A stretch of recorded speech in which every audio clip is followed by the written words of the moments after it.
Hi guys, this is AC Gamer back with another video. Now, I'm actually finding this video very funny to make, just because only yesterday did I make a video talking about how Tower Fantasy got me into Genshin, and now I'm making a video talking about how Tower Fantasy is going to be a go-to game now, just because of the recent interview that the devs from Genshin Impact actually did. And now a lot of Genshin players are actually pretty upset, and now it's looking like Tower Fantasy is about to gain a lot of players, just because a lot of players want to see some actual endgame content, which Tower of Fantasy has. And even though people don't like to say Tower Fantasy is similar to Genshin, which it isn't, it is very different, but it is still an open world game, which Genshin Impact is, and people are looking for a good open world mobile game. And another game that you can go ahead and play is Tower of Fantasy. Now, Tower of Fantasy is now a main option for so many Genshin players, just because of the recent interviews where the devs said they were not planning to do an endgame content, where they were talking about how they didn't want to increase anxiety with players, even though that's just straight lies with the amounts of like events they give out, and they give out good rewards, and now they're forcing you to play the events, and how like FOMO is a thing in every single gacha game. And a gacha game is literally an anxiety driven game. You literally get anxiety when you're summoning every single time. So the devs to say that they don't want players to become anxious with new hard content is a pretty funny joke in my opinion. So yes, I think I actually made that video at a very wrong time, because the moment I made that video, it was like a day before I uploaded it. So it was a day before everyone saw, or before the interview was, you know, the content on the interview was shown. So yeah, I just uploaded the video, and then someone saying, oh yeah, look at the recent interview for Genshin. But yeah, it looks like Tower Fantasy is about to become a very popular game. So I'm actually down for that, just because 2.0 is going to come out very soon.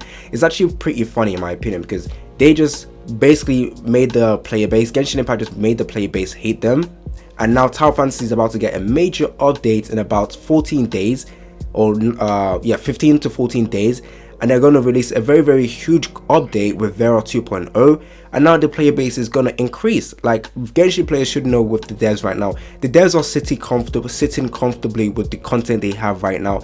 All they want is your money. Like, I don't think it's a joke or something new to realize that the devs are not actually generous, or they don't give out too many resources. Even though I recently started playing Genshin Impact, I knew what I was getting myself into. I wasn't going into to expect the generous devs to give out multiple resources compared to Tower of Fantasy, because right now Tower of Fantasy gave out like 10 free summons, no, 16 free premium summons, and it's not even an anniversary. Take a look at Genshin Impact anniversary, which they only gave out 2 multis. I already knew for a fact that, yeah, if you're going into playing Genshin Impact, you're most likely a casual player. If you really want to enjoy Genshin Impact for what it has, you must be a casual player. So it's a good thing for me, because I only put in like 10 minutes, 30 minutes a day into Genshin Impact. I log off and I never think back on it. If you take a look at Tower of Fantasy, where you can actually build yourself a proper community, join a guild, join a clan, join the Discord, join a populated server, and you guys are going to be chilling, having fun. Yes, obviously Tower of Fantasy has its own issues as well, bugs, and I think this is actually a good, no, not good thing about the bugs. I mean, like, the opportunity that Tower of Fantasy has now is pretty huge. So many players are upset with the devs right now. So many players are willing to quit. Even some of the OG Tower of Fantasy Genshin players are kind of thinking whether they should quit Genshin, because there's no new content to come out in Genshin in terms of like harder content, no endgame content. Genshin Impact Spiral Abyss is one of the hardest content they have, and I've heard from players that's pretty easy to actually go ahead and do. So there's not really any reason for you to actually, you know, get some of the newer characters, which is something that I don't understand.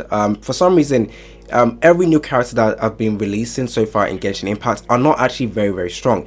You still have very strong characters from day one, still being absolutely meta, and the newer characters that get released are pretty mediocre or pretty weak. Take a look at the new Kryno. I know people don't like to hear that the character isn't as strong as it should be. He looks absolutely fantastic, he is fun to play with, but at the end of the day, he is not a meta character.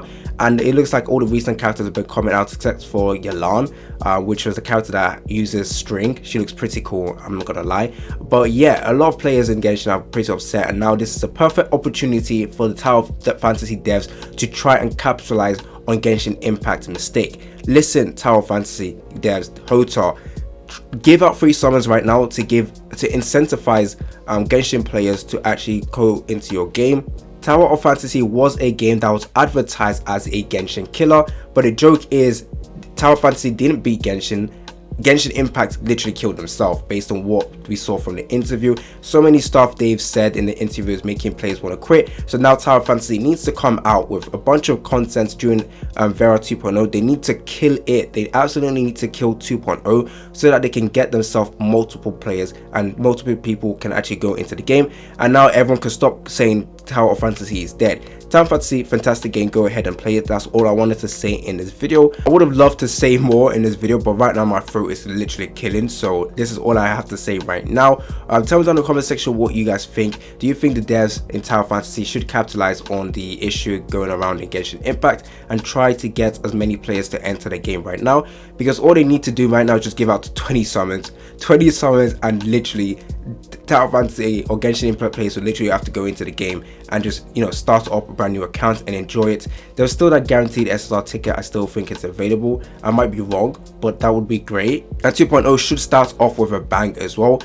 They should release Lynn because they would instantly get more players jumping in because Lynn is fantastic. She brings out great utility and her gameplay is just fun. So they should bring out what's it called? Yeah, they should definitely bring out Lynn. Forget what's it called, Ruby. Even though Ruby looks cool, I think Lynn will just be a fantastic character to start off 2.0 and everyone will be happy. Literally everyone will be happy. So this is a promotional video for Tower of Fantasy, not sponsored, nothing like that. It's just me telling you guys right now, if you're a Genshin player and you're looking for a game that actually has endgame content and you're looking for a game that will actually show you some more love compared to Genshin Impact, then yeah, Tower of Fantasy is the game. I'm not saying Genshin Impact is dead. I'm not saying that. I'm just saying that they are trying to kill their players. Some of the hardcore players that are trying to, you know, make their accounts as strong as possible, I've lost interest in doing that because there is no reason to do that because there is no harder content that will be coming out in the future. So why should you power up your character? What incentives are you guys having to actually level up your character? There's essentially none. So tell me down in the comment section what you guys think right now about the whole situation with Genshin Impact. Do you think it's time for Tower of Fantasy to rise up? Recently with the what's called the amount of revenue that they earned in the recent update, it was like 20 million. Tower of Fantasy, obviously Genshin Impact earned more, but Tower of Fantasy, the only way forward now is moving up. Like for Tower of Fantasy, they need to capitalize on this straight away. So Hota, if you're watching this, or anyone out there, go ahead and check out Tower of Fantasy. Good time for you guys to play the game. You guys are looking for a proper open world game or one that will actually give you guys some end game content. That's all I have to say. It's been your boy AC Gamer and I'm out.